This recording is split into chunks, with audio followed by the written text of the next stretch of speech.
بسم الله الرحمن الرحيم. الحمد لله والصلاة والسلام على رسول الله وبعد. محترم سامعین کرام، السلام علیکم ورحمۃ اللہ وبرکاتہ۔ اللہ کے فضل و کرم سے سورۃ حدید ترجمہ اور تشریح آیت نمبر 11 سے آپ کی خدمت میں پیش کرتے ہیں۔ اعوذ باللہ من الشیطان الرجیم، من ذا الذی یقرض اللہ قرضا حسنا فیضاعفہ لہ ولہ اجر کریم۔ ترجمہ: اللہ رب العالمین فرماتے ہیں، من ذا الذی یقرض اللہ قرضا حسنا، کون ہے جو اللہ کو قرض دے، اچھا قرض، پھر اللہ اسے اس کے لیے بڑھاتا چلا جائے، اس قرض کو بڑھاتا چلا جائے۔ فیضاعفہ لہ، یعنی اس قرض کا اجر و ثواب وہ بڑھاتا رہے۔ وَلَهُ أَجْرٌ کریم، اور اس کے لیے اچھا اجر، پسندیدہ اجر ثابت ہو جائے۔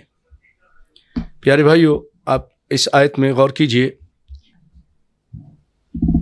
اللہ تعالیٰ اپنے راستے میں خرچ کرنے کو قرض کہہ رہا ہے۔ یہ رب العالمین کی مہربانی ہے کہ جو مال ہم اللہ کے راستے میں خرچ کر رہے ہیں، وہ اللہ تعالیٰ اس کو ایسا قرار دے رہا ہے جیسے تم اللہ کو قرض دے رہے ہو۔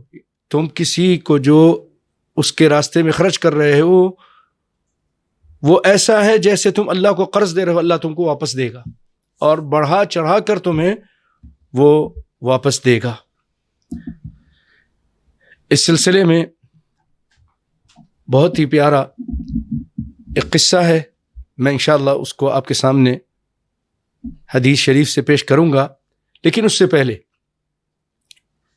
ایک اہم بات آپ کے سامنے رکھنا چاہتا ہوں۔ پچھلی مرتبہ آیت آپ نے سنی تھی، آیت نمبر 10، جس کا خلاصہ یہ ہے کہ لا یستوی منکم من انفق من قبل الفتح وقاتل، کہ وہ لوگ جنہوں نے قتال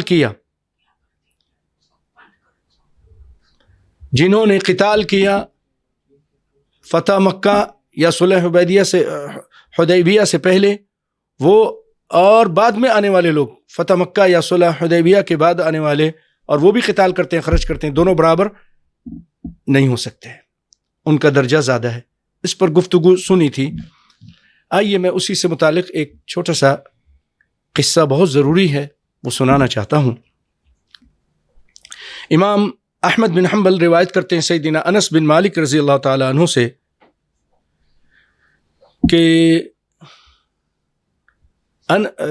خالد بن ولید اور عبد الرحمن بن عوف، ان کے درمیان ایک مسئلے پر کچھ اختلاف ہو گیا، کسی بات پر اختلاف ہو گیا، اور وہ بات یہ تھی کہ نبی صلی اللہ علیہ وسلم نے ان کو ایک جگہ جہاد کے لیے بھیجا، اور سیدنا خالد بن ولید کو ان کا سپہ سالار بنایا۔ وہاں جو لوگ تھے، وہ لوگ مسلمان ہونا چاہ رہے تھے، لیکن ان کے الفاظ ان کا ساتھ نہیں دے رہے تھے۔ ان کو نہیں معلوم تھا کہ کون سے الفاظ کے ذریعے ہم اپنے اسلام کا اظہار کریں۔ ان کو کہنا تھا کہ اسلمنا، تو وہ کہنے لگے صبأنا صبأنا۔ یہ سننا تھا۔ خالد بن ولید نے حکم دے دیا کہ ان کو قتل کیا جائے، اور انہوں نے قتل کرنا شروع کر دیا، اور جو قیدی تھے ان کو بھی قتل کرنا شروع کر دیا. تو عبد الرحمن بن عوف جو عشرہ مبشرہ میں سے ایک عظیم الشان عظیم المرتبت صحابی ہیں، انہوں نے ان کی مخالفت کی. عبداللہ بن عمر نے بھی ان کی مخالفت کی، اور پھر یہ لوگ رسول اللہ صلی اللہ علیہ وسلم کے پاس پہنچے. اس موقع پر خالد بن ولید نے یہ کہا تھا عبد الرحمن بن عوف سے. جب عبد الرحمن بن عوف نے ان کو منع کیا تو خالد بن ولید نے یہ فرمایا تستطیلون علینا بایام سبقتمونا بها، کہ تم ہم سے جو ایمان لانے میں سبقت کر گئے ہو، چند دن پہلے یا کچھ عرصے پہلے تم ہم سے پہلے ایمان لے آئے ہو، تو اس کی وجہ سے ہم پر تم فخر کرتے ہو.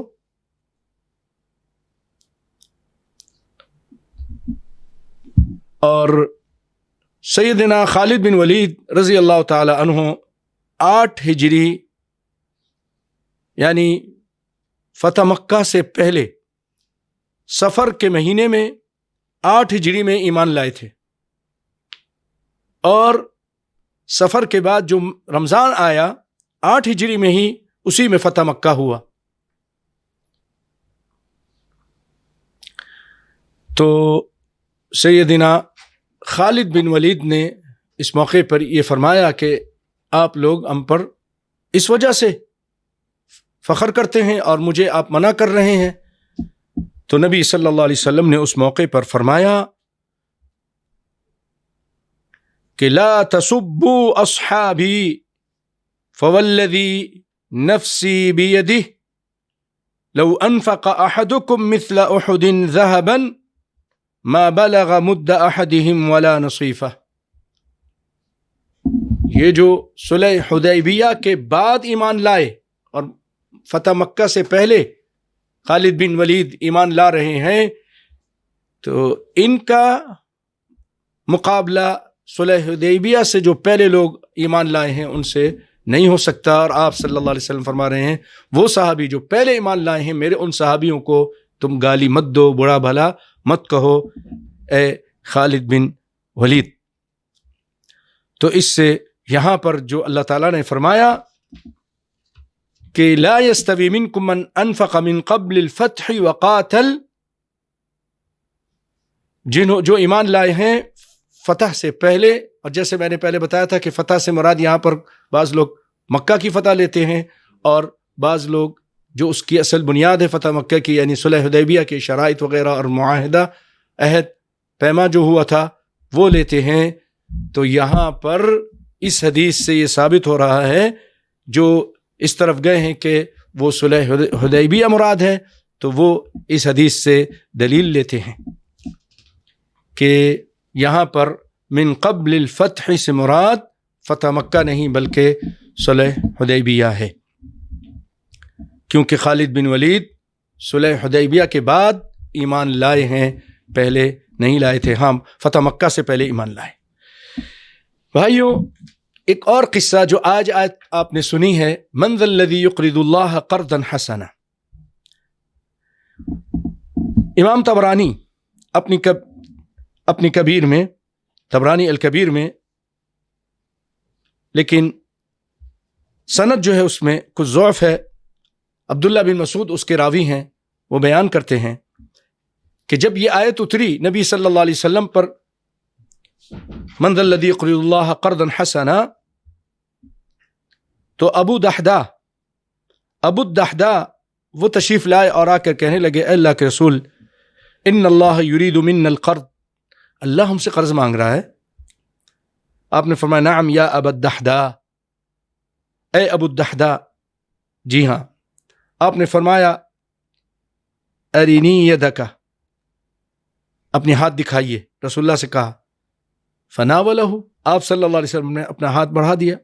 فناولہ یدہ فقال انی قد اغرضت ربی حائطی، کہ میں اپنے باغ کو جس میں 600 کھجور کے درخت تھے، 600 نخلہ، اقرضت ربی حائطی وفی حائطی 600 نخلہ 600 کھجور کے درخت ہیں، میں وہ اللہ کو قرض میں دیتا ہوں۔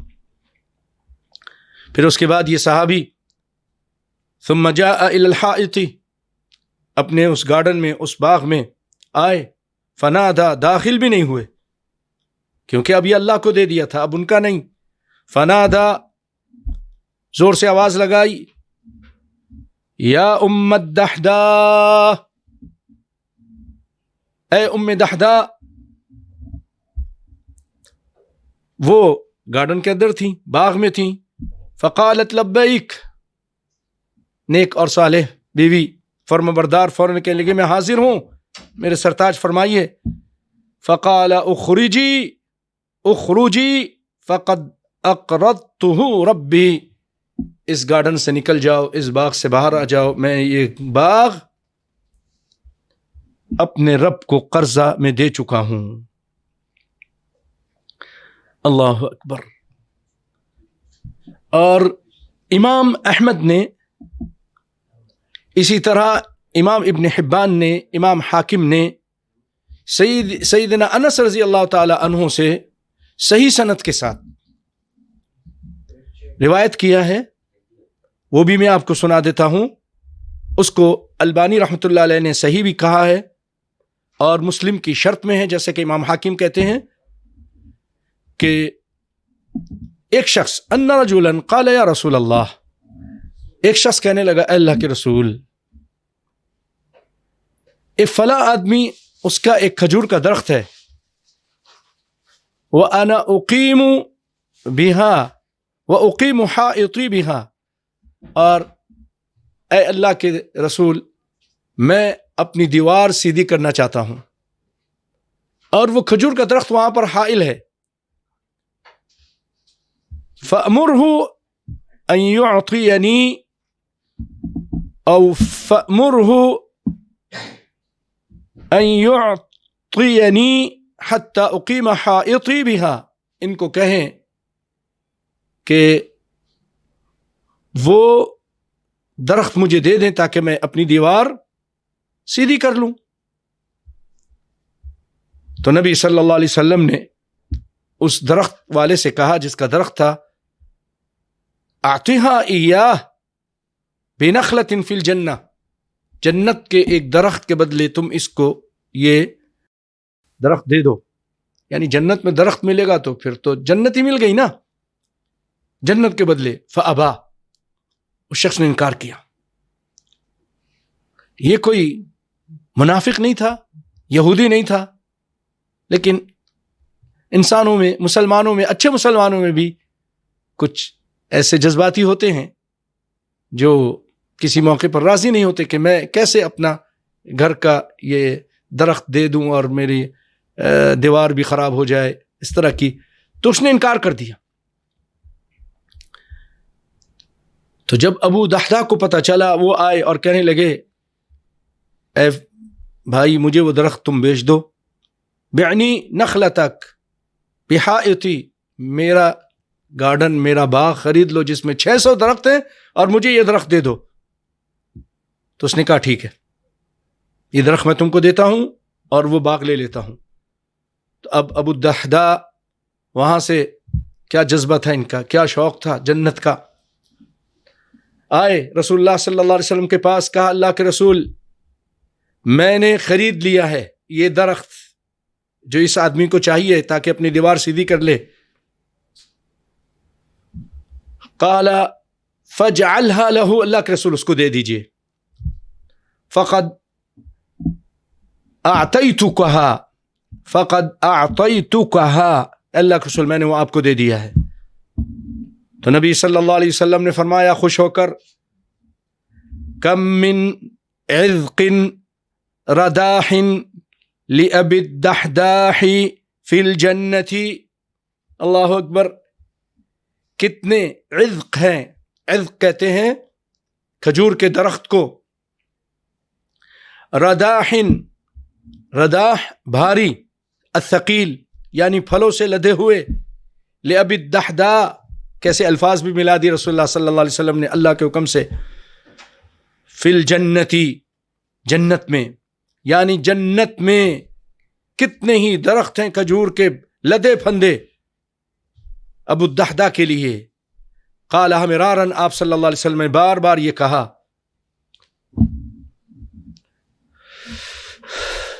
اور پھر اس کے بعد یہ اپنی بیوی کے پاس آ گئے اور ان سے کہا باغ سے نکل جاؤ، میں نے اس کو بیچ دیا ہے جنت کے بدلے میں. تو وہ عورت کہنے لگی، وہ بھی بہت نیک صالحہ تھی، کہنے لگی ربح البیع او کلمۃ تشبہھا، اس طرح کا کوئی کلمہ کہا کہ یہ بے فائدہ والی بے ہے. اس کو امام حاکم نے کہا کہ یہ مسلم کی شرط پر ہے، اور امام البانی رحمۃ اللہ علیہ نے اس کو صحیح قرار دیا ہے. اللہ اکبر. یہ بھائیو یہاں پر ذکر تھا من ذا الذی یقرض اللہ قرضا حسنا، کون اچھا قرض دے گا اللہ تعالیٰ کو، اللہ تعالیٰ پھر اس کو بڑھا چڑھا کر اس کا بدلہ، اچھا بدلہ اس کو دیں گے.